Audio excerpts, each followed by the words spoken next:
Hello, नमस्कार आप सभी लोगों को। मैं डॉक्टर मुक्ता रॉय एक बार फिर आप सभी का स्वागत करती हूँ मेरे फ़ेसबुक चैनल पर।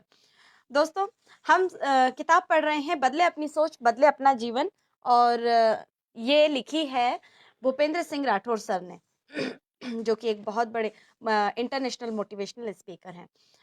तो दोस्तों, हम लोग पढ़ रहे थे चैप्टर 1 का मन के नियम। ये हम लोगों का कल आधा हो चुका है, आधा हम लोगों ने कंप्लीट किया है और अब हम इसके बाद पढ़ते हैं। तो कंटिन्यू करते हैं। यह कोई रॉकेट विज्ञान जैसी तकनीक नहीं है। यदि आप लोगों ने कल का हमारा वीडियो नहीं देखा है तो उसको देख लीजिएगा, उसके बाद ही आपको उसके आगे का ये समझ में आएगा। यह कोई रॉकेट विज्ञान जैसी तकनीक नहीं है, लेकिन यह आपके मन को एक अंतर्दृष्टि प्रदान करती है, जिसकी सहायता से आप अपने मन से जो कुछ भी इच्छा रखते हैं उसे पा सकते हैं।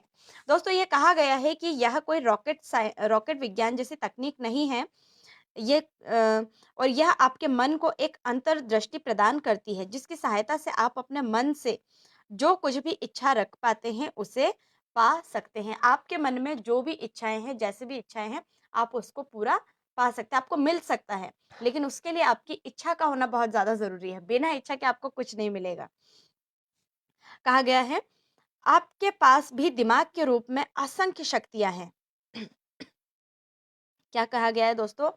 कि आपके पास भी दिमाग के रूप में असंख्य शक्तियां हैं। हमारा जो दिमाग होता है, उस हमारे इस दिमाग में असंख्य शक्तियां होती है, इतनी सारी शक्तियां होती है, इतनी सारी पावर होती है दोस्तों, कि आप जो चाहे वो आप हासिल कर सकते हैं। आपको जो चाहिए वो आपको मिल सकता है। लेकिन यदि आपको अच्छा परिणाम चाहिए तो आपको इन शक्तियों से अच्छी तरह से काम लेने की कला भी सीखनी होगी, है ना? अब ऐसा नहीं है कि हमें जो चीज़ चाहिए वो मिल जाएगा। कैसे मिलेगा? आप जो कुछ करना चाहते हैं वो आप कैसे कर सकते हैं? उसके लिए भी आपको ये सारी जो प्रक्रिया होती है, ये सब कुछ सीखना पड़ता है। ये ऐसे ही नहीं हो जाता है ना? क्योंकि ऐसा नहीं है, हमको जो चीज़ें चाहिए होती है सिर्फ़ हम आँख बंद करके या फिर हम अपनी इच्छाओं को सिर्फ़ काम करते हुए और हम सिर्फ़ इच्छा रखते हैं कि हमको क्या चाहिए। सपोज़ ज़्यादातर लोगों की नीड होती है कि घर चाहिए होता है, गाड़ी चाहिए होता है, ठीक है? यही सारी चीज़ें ज़्यादातर लोगों की डिमांड होती है। लेकिन यदि आप आँखें बंद करेंगे तो ऐसा तो होगा नहीं, उसके लिए कुछ प्रोसेस लगती है, उसके लिए कुछ करना पड़ता है। वही कहा गया है कि ये सब कुछ पाने के लिए आपको वो प्रक्रिया सीखनी पड़ेगी। अब वो प्रक्रिया क्या है, जिसके कारण से आप उसे हासिल कर सकते हैं। अधिकतर लोग इन शक्तियों का इस्तेमाल तो कर लेते हैं, किंतु उन्हें सही रास्ते का ज्ञान नहीं मिलता। अब कुछ लोग इस शक्ति को हासिल तो कर लेते हैं, मतलब इसको सीख लेते हैं, लेकिन उस चीज को हासिल नहीं कर पाते हैं, है ना? जैसे 100 लोगों ने यदि इसको सीखा, ठीक है, इस प्रक्रिया को सीखा कि यह कैसे होता है, पर 100 लोगों में से मुश्किल से 2 लोग उसे हासिल कर पाते हैं। 98 लोग उसको हासिल नहीं कर पाते हैं। मुझे पूरा यकीन है कि आप अपने जीवन को बेहतर से बेहतर बना सकते हैं। अतः मैं कुछ रहस्य आपको बताना चाहता हूँ, जिससे आप भी आसानी से अपने लक्ष्य तक पहुँच सकते हैं। अब आपका क्या लक्ष्य है? आपका क्या लक्ष्य है, जो आप उस लक्ष्य तक पहुँच सकते हैं? ब्रह्मांड से जब कोई चीज़ माँगी जाती है दोस्तों, मेरा गला खराब है ना? तो अ, मैं बोलने की कोशिश कर रही हूँ, लेकिन उस चीज़ को माइंड मत कीजिएगा।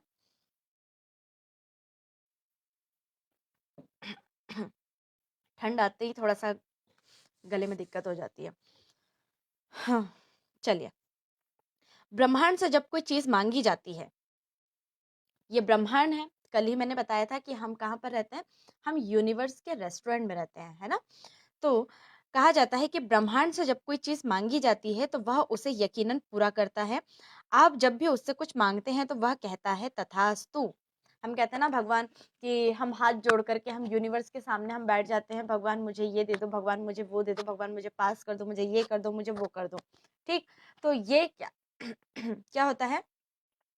भगवान उसे तथास्तु, ठीक है, आपको सुनाई नहीं देगा। और ये जो मैजिक हो रहा होता है ना, ये हमको कभी दिखाई नहीं देता है, लेकिन वो हकीकत में होता है। अब जब आप खुशी मांगते हैं ना, तो आपको खुशी मिलती है। जब आप रो गा करके, जब आप इस तरह से जब आप बातें बोलते हैं, बार बार एक ही गाना गाते हैं, बार बार आप अपनी ही प्रॉब्लम्स को लेके बार बार आप शेयर करते हैं, तो आपकी वो प्रॉब्लम कभी ठीक नहीं होने वाली है। आपकी वही प्रॉब्लम आपकी बढ़ने वाली है। क्यों? क्योंकि आप उस शब्द को ज़्यादा से ज़्यादा बार यूज़ कर रहे हैं, आपकी भावनाएँ उससे जुड़ी हुई हैं। यदि आप उसको पलट करके, यदि आप कुछ अच्छा बोलने लगे, आपको जो चीज़ चाहिए, आप जो सपने देखना चाहते हैं, ठीक? तो ये वही चीज़ें हैं। भगवान तो तथास्तु बोल देता है, आपको मिलेगा, लेकिन उन्हें ये यूनिवर्स को ये नहीं पता कि क्या नेगेटिव है, क्या पॉज़िटिव है। आपने तो जो माँगा आपको वही मिलेगा।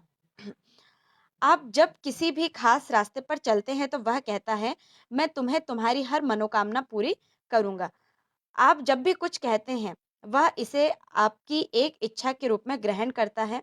ब्रह्मांड का स्वयं का कोई मन नहीं है। क्या कहा है? जस्ट अभी मैंने कहा था, ब्रह्मांड का स्वयं का मतलब ब्रह्मांड का खुद का कोई मन नहीं है। यह केवल कार्य करता रहता है, इसके अच्छा या बुरा अथवा सही या गलत में अंतर समझने की क्षमता भी नहीं है। अब आप कुछ गलत माँग रहे हैं, तो आपको गलत भी मिलेगा और यदि आप कुछ अच्छा माँग रहे हैं, तो अच्छा भी मिलेगा। यूनिवर्स को ये नहीं पता है कि आप क्या माँग रहे हैं, अच्छा माँग रहे हैं या बुरा माँग रहे हैं। उसे तो सिर्फ कहना है तथास्तु। ठीक? अब आपकी जो इच्छा है, अब आप जो भी चीज़ पाना चाहते हैं, आपको जो जिस भी चीज़ की आपको इच्छा है, उसकी जो पिक्चर होती है वो हमारे दिमाग में होती है। आपने आँखें बंद करी, पिक्चर को विज़ुअलाइज़ किया, अब आपने देखा, ठीक? वही पिक्चर हमारे यूनिवर्स में जाती है और उसी का आपको जो भी चीज़ चाहिए होती है वो आसानी से मिल जाता है। लेकिन इसके लिए भी हमने कल ही बात कही कही थी कि ये आपको एकदम से नहीं मिलेगा। ये कब आपको मिलेगा? ये आपको धीरे-धीरे मिलेगा। इसकी प्रोसेस होने में समय लगता है। अब ऐसा नहीं है कि आज आपको गाड़ी चाहिए तो आपको 3-4 दिन में मिल जाएगी, नहीं। आपको साल लग सकते हैं, 2 साल लग सकते हैं, 3 साल लग सकते हैं, 4 साल लग सकते हैं, ठीक?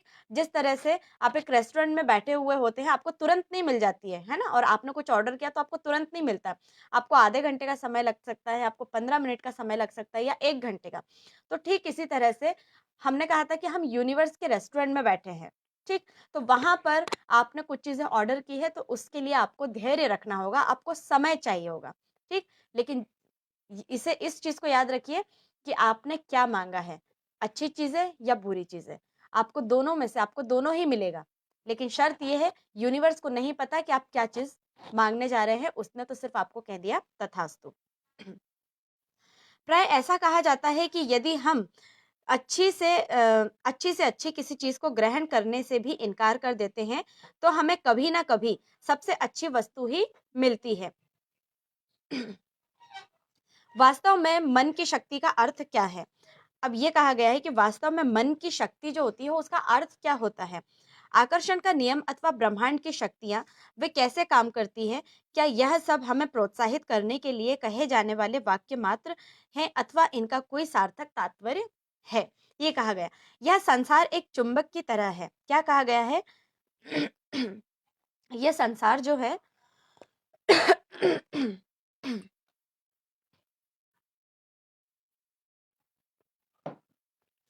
दोस्तों, यह संसार एक चुंबक की तरह है। ये जो पूरा ब्रह्मांड है, ये जो संसार है, ये क्या है? ये एक चुंबक की तरह है।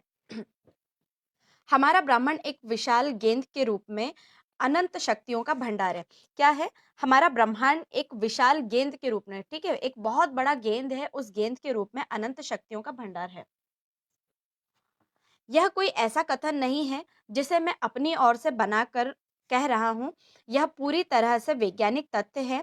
यदि आप 8वीं कक्षा की भौतिकी की पुस्तक खोल कर देखें, तो आपको पता चलेगा कि ब्रह्मांड की प्रत्येक वस्तु को कई कई अंशों में तोड़ा जा सकता है। प्रत्येक अंश को कई परमाणुओं में तोड़ा जा सकता है, जिसमें न्यूट्रॉन, प्रोटॉन, इलेक्ट्रॉन शामिल हैं, जो विभिन्न मिश्रणों द्वारा बने होते हैं तथा यही सब मिलकर उस अंश की विशेषताएं दर्शाते हैं। भौतिकी का अध्ययन करने से आपको पता चलता है कि ये प्रोटॉन, न्यूट्रॉन तथा इलेक्ट्रॉन कभी नहीं रुकते। आपने देखा होगा कि प्रोटॉन, न्यूट्रॉन और इलेक्ट्रॉन जो होते हैं ये कभी एक साथ नहीं रुकते। ये सब आकर्षण के नियम से जुड़े होते हैं। जो आकर्षण का नियम होता है, लॉ ऑफ अट्रैक्शन, उससे ये जुड़ा होता है। प्रोटॉन तथा इलेक्ट्रॉन हमेशा एक दूसरे की ओर आकर्षित होते हैं। आपने देखा होगा, यदि आप देखेंगे तो प्रोटॉन और इलेक्ट्रॉन जो होते हैं वो हमेशा एक दूसरे को क्या करते हैं? आकर्षित करते हैं, क्योंकि प्रोटॉन धनात्मक तथा इलेक्ट्रॉन ऋणात्मक होते हैं। न्यूट्रॉन पर किसी भी प्रकार का कोई प्रभाव नहीं होता। वे हमेशा एक निश्चित गति से किसी खास एक स्थान पर एक निश्चित शक्ति के साथ कंपन करते रहते हैं। जब कोई अन्य अंश अपने शक्तिशाली चुंबकीय प्रभाव के साथ परमाणु पर प्रभाव करने की कोशिश करता है, तो उसके प्रोटॉन, इलेक्ट्रॉन तथा न्यूट्रॉन अपनी शक्ति बदल लेते हैं और प्रहार करने वाले अंश के प्रोटॉन, इलेक्ट्रॉन तथा न्यूट्रॉन से मिलकर अपना रूप बदल देते हैं। इसके बाद वे मिलकर कोई अन्य रूप धारण कर लेते हैं। विज्ञान हमें बताता है कि इस संसार में कुछ भी ऐसा नहीं है जिसका हम निर्माण कर सकते हैं या उसे नष्ट कर सकते हैं। हम उसका रूप अवश्य बदल सकते हैं, लेकिन उसका अस्तित्व हमेशा बना रहता है। जब पानी को गर्म किया जाता है तो यह भाप बन जाता है, और जब इसे जमा दिया जाता है तो यह क्या बन जाता है? बर्फ बन जाता है। यहाँ सभी अवस्थाओं की विभिन्न विशेषताएं हैं, किंतु उनके अंश वही रहते हैं, हाइड्रोजन और ऑक्सीजन का मिश्रण। हर कोई अपनी असीम शक्तियों के अनुसार कार्य करता है। इस ब्रह्मांड में मिट्टी के एक कण से लेकर एक मनुष्य के शरीर में शक्ति का असीम भंडार है। हम सभी एक ही नियम से संचालित किए जाते हैं, आकर्षण का नियम। आकर्षण का नियम क्या कहता है? इस ब्रह्मांड में केवल मानव ही एकमात्र ऐसा प्राणी है जिसमें सबसे अधिक आकर्षित करने की शक्ति है। क्या कहा गया है? कि इस ब्रह्मांड में केवल मानव ही एकमात्र ऐसा प्राणी है, मतलब हम मानव ही एकमात्र ऐसा प्राणी है जिसमें सबसे अधिक आकर्षित करने की शक्ति है। मतलब हम इंसानों में सबसे अधिक आकर्षित करने की शक्ति है। तो हम कुछ भी चीज को आकर्षित कर सकते हैं। जब हम सोचते हैं तो अनजाने में बहुत अधिक मात्रा में चुंबकीय संकेत इस ब्रह्मांड में छोड़ते हैं। हमारी सोच जितनी अधिक शक्तिशाली होती है, हमारी जो सोच, हमारी थिंकिंग जितनी ज्यादा शक्तिशाली होगी, जितनी ज्यादा पावरफुल होगी, हमारे संकेत भी उतने ही शक्तिशाली होते हैं। ठीक, तो हमारी शक्ति क्या है? माइंड। यदि हमारी सोच बहुत ज्यादा पॉजिटिव होगी तो आप सारी चीजें हासिल कर सकते हैं जो ब्रह्मांड में छोड़ते हैं। यदि हम धन के बारे में सोचते हैं तो हम जाने अनजाने में उन सभी चीजों की ओर आकर्षित होते हैं। यदि आप बार बार यदि आप सोचते हैं किसके बारे में? धन के बारे में। ठीक है, कि मुझे पैसों की जरूरत है, मुझे पैसे चाहिए, मुझे इतना कमाना है, मुझे उतना कमाना है, मैं एक दिन बहुत बड़ा इंसान बनूंगा। यदि बार बार आप उसके बारे में सोचते हैं तो दोस्तों याद रखिए, आपके लिए भी वो रास्ते खुल जाते हैं। आपके लिए वो रास्ते बहुत आसानी से, ठीक है, आपको रास्ते मिलने लगते हैं और आप फिर एक दिन उसी रास्ते पर पहुंच जाते हैं। तो यही होते हैं आकर्षण के नियम, जो रुपए पैसे से खरीदी जा सकती है। उदाहरण के लिए, यदि आपने धन इकट्ठा करने का संकल्प बना लिया है तो आपका ध्यान भी ऐसे अवसरों की ओर जाएगा जिनसे आप धन इकट्ठा कर सकते हैं। दूसरी ओर, यदि आपकी सोच में डर बैठ गया है ना, यदि आपकी सोच में यदि आप डर जाते हैं, ठीक है, आपका दिमाग यदि डर जाता है धन के गुम हो जाने का भय, ठीक है, डर किस बात का? कि यदि मेरे पास पैसा आ गया। Sonu Kumar ji, thank you so much, मैं बहुत बढ़िया। धन के गुम हो जाने का भय, यह किसी लुटेरे द्वारा भी हो सकता है। यदि आपने सोच लिया, ठीक, तो आप धन को अपनी ओर आकर्षित करते हैं।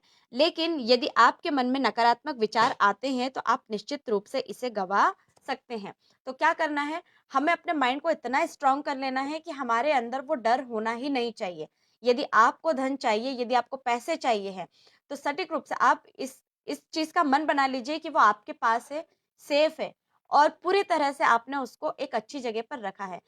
यदि आप उस चीज को लेके बार-बार डर जाते हैं कि मैं पैसे कहाँ रखूँगा, पैसे चोरी हो गए तो, या फिर पैसों के साथ कुछ भी हो सकता है, तो ये निश्चित ही एक ना एक दिन ऐसा होने वाला है। ठीक? यह ब्रह्मांड भी आकर्षण के नियम का पालन करता है, क्योंकि यह संकेतों को स्वीकार करता है और उन्हें आपकी इच्छाओं से मिलाने का प्रयास भी करता है। कभी कोई संकेत गुम नहीं होता, कभी भी शक्तिशाली विचार आपकी आज्ञा मानने से इनकार नहीं करते। आपकी कोई भी कामना पूरी हुए बिना अधूरी नहीं रह सकती। आपकी कोई भी इच्छा ऐसी नहीं रहती जो पूरी ना हो सकती हो। ठीक है, आपकी कोई भी इच्छा हो सकती है और वो हमेशा पूरी होगी, आज नहीं तो कल, समय लगेगा, लेकिन आपकी इच्छा जरूर पूरी होगी। आप जो भी चीज चाहते हैं, यह नियम किसी तर्क अथवा कारण के आधार पर कार्य नहीं करता। यह केवल इतना कहता है कि मैं तुम्हें यह वह सब दे सकता हूँ जो तुमको मुझसे चाहिए। किससे चाहिए? यहाँ किसी इंसानों से नहीं, यूनिवर्स से। आप ब्रह्मांड से यदि कुछ माँग रहे हैं तो वो ब्रह्मांड आपको सब कुछ देगा जो आप चाहते हैं। यहाँ पर इंसान आपकी नीड पूरी नहीं करेंगे, ठीक है? लेकिन ब्रह्मांड आपकी पूरी तरह से मदद करेंगे। आपने ब्रह्मांड से जो भी माँगा, आपको आज नहीं तो कल वो मिलने वाला है, क्योंकि ब्रह्मांड क्या कहता है आपको? तथास्तु।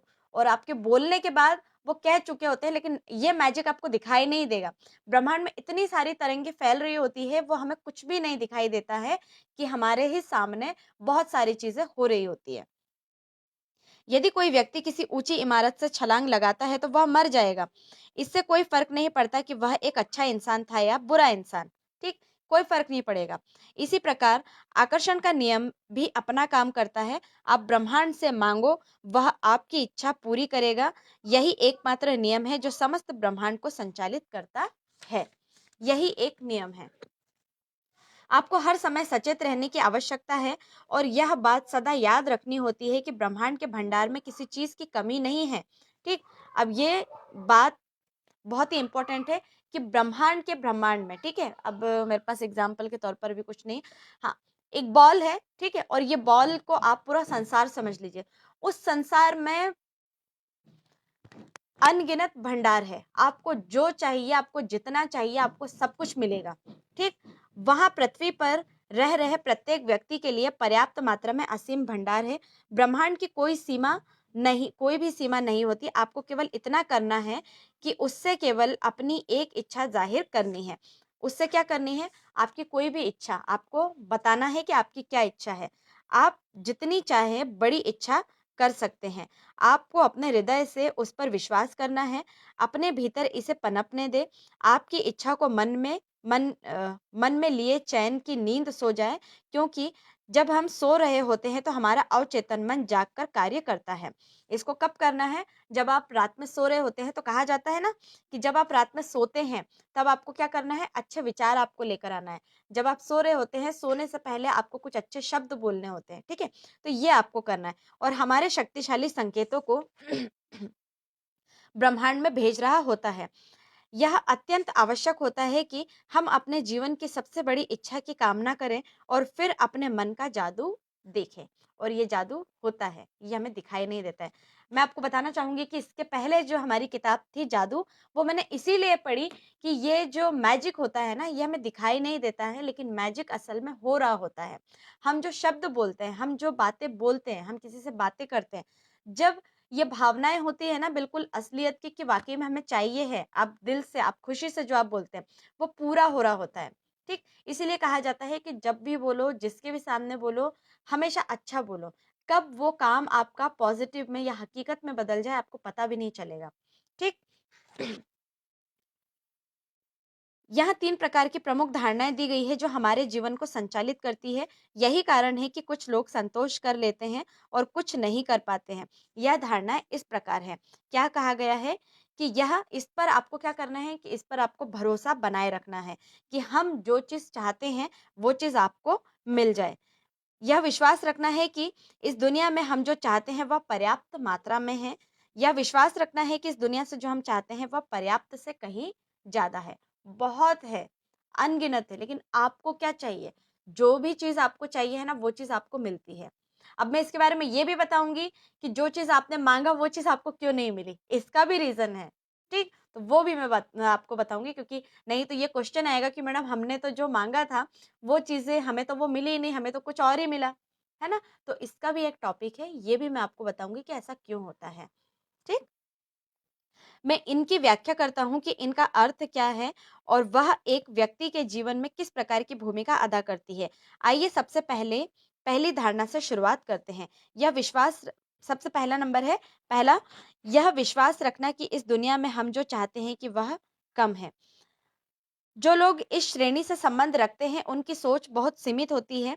ऐसे लोग का यह मानना होता है कि इस संसार में सब कुछ बहुत कम मात्रा में उपलब्ध है। ऐसे लोगों के सपने भी बहुत बड़े नहीं होते, क्योंकि उनका मानना है कि सपने इंसान को लालच देते हैं और लालची इंसान तो अपने आप में बुरा व्यक्ति होता है। वे ऐसा भी मानते हैं कि यदि वे सपने देखेंगे, किसी चीज़ के बारे में इच्छा करेंगे तो उनकी कामना कभी पूरी नहीं होगी।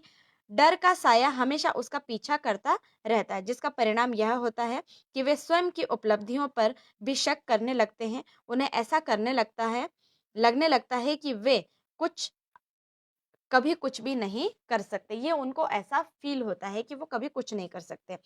आप कभी ऐसे लोगों से पूछ कर देखिए, जो लोग ऐसे कार्य में कामयाब हो जाते हैं, उनके बारे में आपका क्या विचार है? वे भी यही जवाब देंगे, वह थोड़ा अलग है। मैं बहुत साधारण-सा इंसान हूँ, मेरा भाग्य भी उससे अच्छा नहीं है। हर कोई इतना भाग्यशाली नहीं होता कि उसे जीवन में सब कुछ मिले। इस प्रकार की सोच से इंसान में मानसिकता की कमी का पता चलता है। तो आप भी यदि किसी इंसान से बात करेंगे, ठीक है? तो मुझे भी ऐसे काफ़ी लोग मिलते रहते हैं, वो भी कहते हैं कि अरे! कहाँ भगवान ने तो हमें ऐसा बनाया है। इस तरीके की बातें करते हैं कि अरे! हम कहाँ इतना आगे का सोच सकते हैं, हमारी तो लिमिटेशंस ही इतनी हैं। तो ये नेगेटिविटी की ओर लेकर जाता है।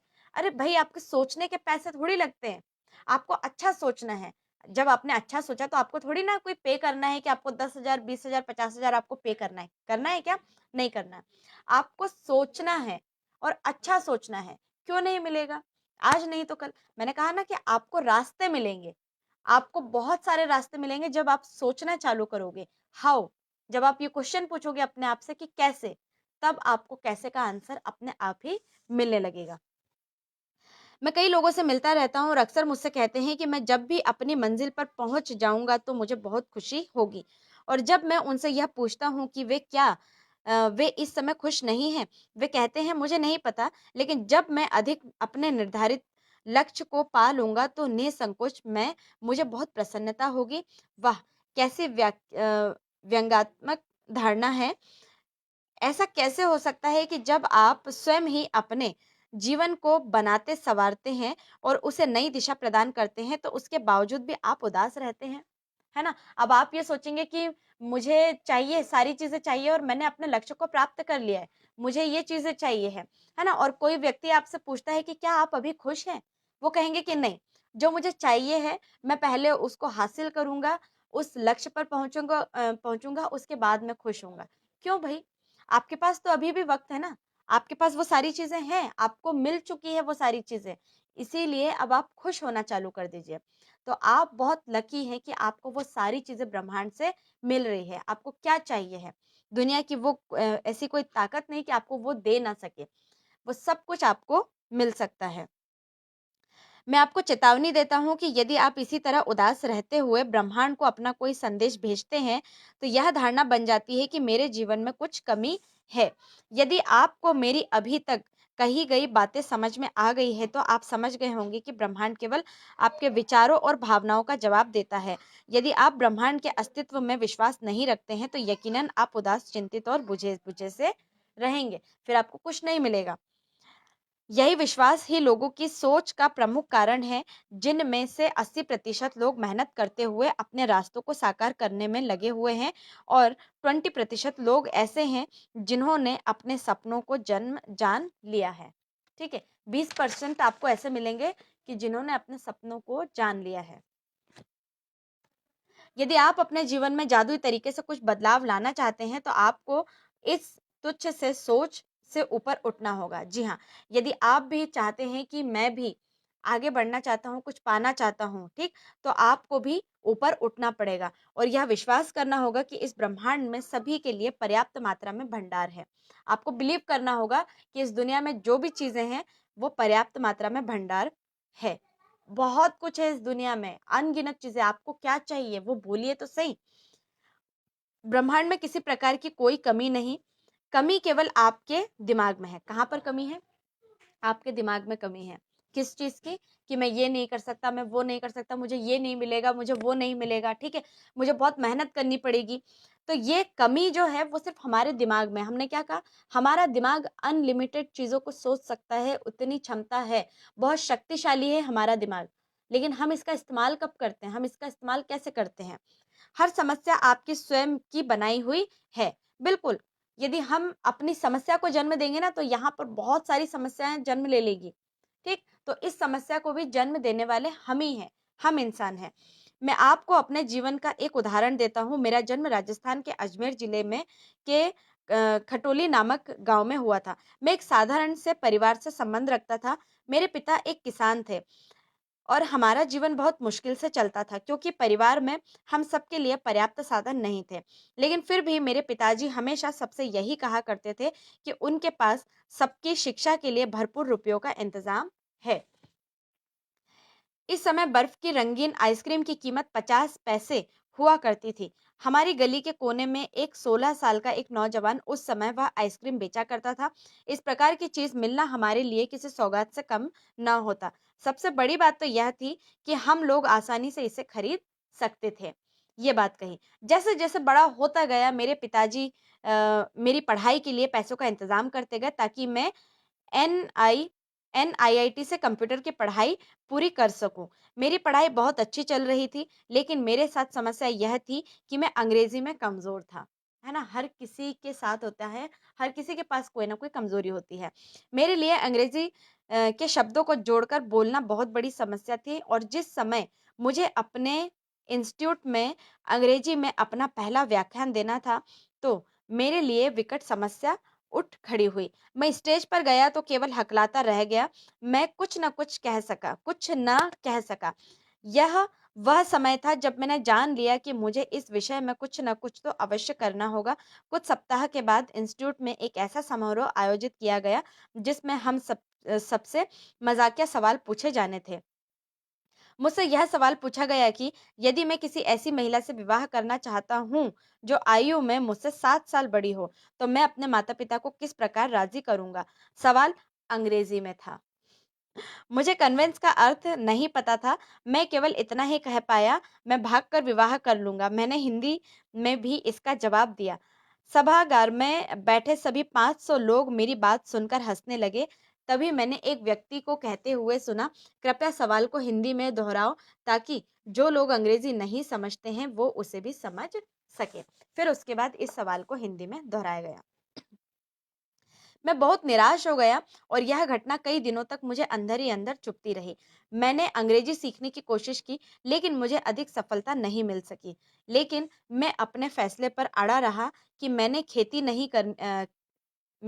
नहीं करनी, मुझे किसी कारखाने में काम नहीं करना, किसी फैक्ट्रियों में काम नहीं करना, किसी प्रकार का माल सप्लाई नहीं करना। मुझे ये सब काम नहीं करना था। मुझे तो यह पता नहीं था कि मैंने वास्तव में करना क्या था। ये भी नहीं पता था कि हमें वास्तव में करना क्या था। लेकिन इतना अवश्य जानता था कि मैं आम लोगों से थोड़ा हट कर कुछ करना चाहता था। मैं कुछ ऐसा करना चाहता था जिसे करते हुए मुझे आनंद आए। लेकिन वह काम क्या था? मैं नहीं जानता था। मेरी इसी सोच ने मुझे अंग्रेजी सीखने के लिए प्रोत्साहित किया और कुछ समय शब्द बोलना भी सीख गया। फिर मुझे कॉल सेंटर में एक नौकरी मिल गई लेकिन जल्द ही मुझे वहाँ से निकाल दिया गया। वहाँ के प्रशिक्षण विभाग ने कहा कि मेरी अंग्रेजी में पकड़ थोड़ी कम है, मुझे प्रशिक्षित नहीं दिया जा सकता था। तो वहाँ से भी उन्हें निकाल दिया गया। उसके बाद एक के बाद एक करके मैंने 5 कंपनियों के साथ कार्य किया। हैरानी की बात तो यह थी कि वे सब या तो बंद हो गई या मुझे उनसे बाहर निकाल दिया गया। मेरे लिए शायद यह भी संकेत था कि मुझे कुछ अलग करना था। मुझे ब्रह्मांड से संपर्क स्थापित करने में थोड़ा समय लग गया। तब तक मैंने मन ही मन स्वयं को एक हारा हुआ और निराशा इंसान समझता रहा। नेगेटिव हो गए थे। मैं कभी कामयाब इंसान नहीं बन सकता था, यह बात मेरे दिमाग में गहराई में बैठती चली गई। मैं रोज़ाना सुबह तैयार होकर घर से निकल पड़ा और यह जानते हुए कि मेरी कोई कोशिश काम नहीं आएगी। मैं कहीं न कहीं इंटरव्यू देने के लिए जाता। बहुत सारी जगहों पर इंटरव्यू देने के लिए गए। जैसा कि मैं स्वयं ही पूर्वानुमान लगा लिया करता था कि शाम को मैं एक हारे हुए व्यक्ति की तरह घर वापस आ जाता। ये ऑफ़िस जाते और वापस घर आ जाते। उस समय मुझे ऐसा लगता था कि पुरानी बॉलीवुड मूवी का कोई सीन चल रहा हो जिसमें एक नायक तो खड़ा है, लेकिन उसके आस-पास कभी कैमरे बंद हैं।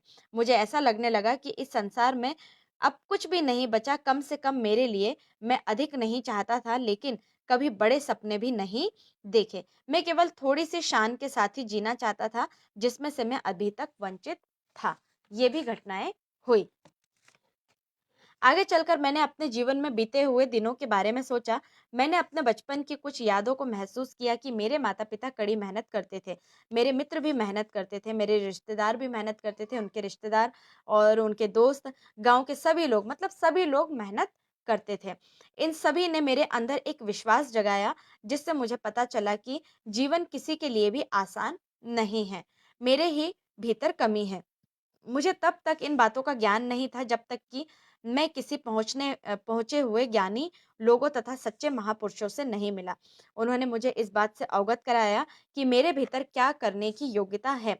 मेरे जीवन में सबसे बड़ा बदलाव उस समय आया जब मैं यह समझ गया कि मेरे पास तो सब कुछ है, लेकिन मुझे पहले मुझे स्वयं को अपने भीतर छिपी शक्तियों का इस्तेमाल करने के लिए तैयार करना होगा।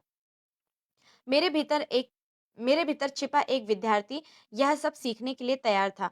मैं एक के बाद एक करके कई गुरुओं से मिला। उन्होंने मुझे विभिन्न प्रकार की शिक्षाएँ दी और अपनी ज्ञान से भरी बातों से मेरा मार्गदर्शन किया।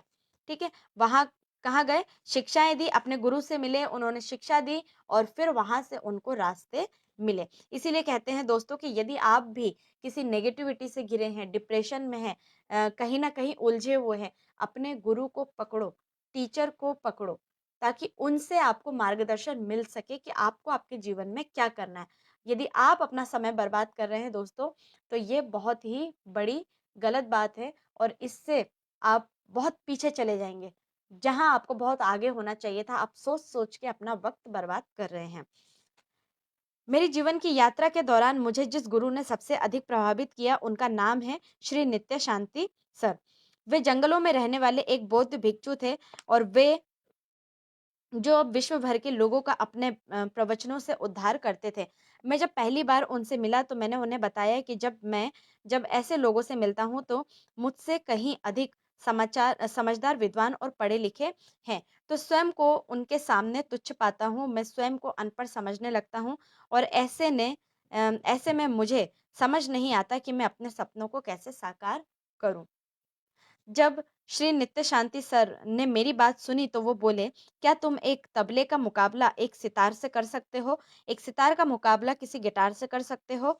एक गिटार का मुकाबला किसी बांसुरी से कर सकते हो? तो कहते हैं, सर ने कहा, नहीं। क्या किसी टमाटर की तुलना किसी आलू से की जा सकती है? एक आलू की तुलना किसी मूली से की जा सकती है? उन्होंने जवाब में फिर से कहा कि नहीं। उन्होंने कहा, भूपेंद्र, हम सब एक जैसे इंसान हैं। हमें किसी दूसरे से तुलना करने की कोई आवश्यकता नहीं है। सभी इंसानों को इस संसार में अपनी-अपनी भूमिका अदा करने के लिए भेजा है। तो हम सब एक डिफरेंट इंसान हैं। हम सब में अलग-अलग कलाएँ हैं। ठीक? तो हम कुछ ना कुछ करने के लिए ही इस दुनिया में आए हैं। जब हम किसी अपनी तुलना किसी अन्य व्यक्ति से करते हैं तो अप्रत्यक्ष रूप से हम अपने जन्मदाता की बुराई करते हैं और उसे इस बात के लिए दोषी ठहराते हैं कि उसने हमें ऐसा क्यों बनाया। हमें बनाया है, हमने जन्म लिया है तो किसी कारण से। हम इस दुनिया में अलग-अलग यहाँ पर सोच लेकर आए हैं, हम सभी इंसान इस दुनिया में अपनी किस्मत लेकर के आए हैं। उन्होंने फिर कहा, हम जैसे हैं वैसे ही अच्छे हैं, हमारे भीतर जितना ज्ञान है वह हमारे लिए पर्याप्त है। हमें केवल यह जानने की आवश्यकता है कि हम स्वयं को बड़ा कैसे मानें। श्री नित्या शांति जी की बात सुनकर मैं भ्रम में पड़ गया। मैं समझ नहीं पा रहा था कि वे क्या कहना चाह रहे थे। मैंने उनसे पूछा कि उनकी बातों का अर्थ क्या है? वे बोले, क्या तुम इस बात का जवाब दे सकते हो कि गौतम बुद्ध भगवान महावीर तथा स्वामी विवेकानंद को इतना अधिक ज्ञान कहाँ से मिला? ये क्वेश्चन था कि उनको ज्ञान कहाँ से मिला? तुम समझते हो कि उन्होंने इस ब्रह्मांड की सारी पुस्तकों का अध्ययन किया था? या फिर उनके पास गूगल जैसी सहायता करने वाला कोई तरीका था। दोस्तों उस समय तो इंटरनेट भी नहीं था, गूगल कहाँ से आएगा? मैंने तुरंत जवाब दिया नहीं। उन्होंने अपनी बात जारी रखते हुए कहा, उन्होंने इतना विशाल ज्ञान स्वयं को अपने से जोड़ते हुए पाया, उन्होंने अपने ही मन की शक्तियों से स्वयं को जोड़ा। वे अपने ही साथ बनाए हुए नियमों पर विश्वास रखते थे और हमेशा अपने जन्मदाता के प्रति आस्था रखते थे। उस दिन के बाद से मैंने अपने गुरु के दिखाए हुए रास्ते पर चलना शुरू किया। मैं अपने बारे में अच्छे से अच्छा सोचने लगा। मन से यह बात निकाल दी कि मेरे अंदर कोई कमी है। यदि आपके अंदर भी किसी प्रकार की कोई कमी दिखती है तो उसको बाहर निकाल फेंकिए और अपने लिए हमेशा पॉजिटिव सोचिए। इस प्रकार की सोच वाले ब्रह्मांड से कुछ ज़्यादा नहीं माँग सकते। वे बूढ़े हो जाते हैं और मर जाते हैं। उनमें से केवल कुछ ही ऐसे होते हैं जो शान से अपना जीवन जीते हैं। चलिए, ये थे दोस्तों आज की मन के नियम के बारे में कि आज हमने इतनी सारी चीज़ों को हमने देखा, इतनी सारी चीज़ों को हमने समझा कि ब्रह्मांड से हम कैसे चीज़ों को माँग सकते हैं। ब्रह्मांड से हम मतलब ब्रह्मांड में अनगिनत चीज़ें हैं, आप उसका इस्तेमाल कैसे कर सकते हैं। ये सारी चीज़ें हमने पढ़ा और हमें अपने आप को कैसा समझना चाहिए, कितना स्ट्रॉन्ग समझना चाहिए, कितनी पॉज़िटिविटी समझना चाहिए, ये भी आज हमने इसको कवर किया है। दोस्तों कल हम पढ़ने वाले हैं यह विश्वास रखना कि इस दुनिया में हम जो चाहते हैं वह पर्याप्त मात्रा में है। तो यह टॉपिक होगा हमारा कल का पार्ट 3 आई थिंक। कल हम इसको कंटिन्यू करेंगे दोस्तों। अभी हमारा मन के नियम कंप्लीट नहीं हुआ है, अभी हम उसी पर चल रहे हैं। चलिए दोस्तों, तो आज हम यहीं तक इसको कंटिन्यू करते हैं। इसके आगे का कंटिन्यू हम लोग कल करेंगे। अभी तक यदि आपको मेरा ये समझ में नहीं आया है कि हम किस बारे में किताब को पढ़ रहे हैं, तो आप मुझे ज़रूर से मैसेज करके पूछ सकते हैं। तो मैं उसको आपको बताऊँगी कि हम क्या पढ़ रहे हैं, किस विषय में पढ़ रहे हैं। और भी इसको कंटिन्यू करने के लिए, देखने के लिए मेरे यूट्यूब चैनल पर आप जा सकते हैं। वहाँ पर आपको सारी किताबें के बारे में आपको मिलेगी। वहाँ पे ऑलरेडी बहुत सारी किताबें मैंने वहाँ पढ़ी है। आपको उसकी समरीज़ भी मिल जाएगी और यदि आपको उसकी फुल किताब चाहिए है, तो वो भी आपको मिल जाएगी। डॉक्टर मुक्ता बुक रीडिंग के नाम से आपको मेरी आईडी मिलेगी। चलिए दोस्तों, यहीं पर हम विदा लेते हैं। मिलते हैं कल इसी समय 9 बजे से 10 या पौने 10 तक। चलिए, thank you so much everyone. Bye bye.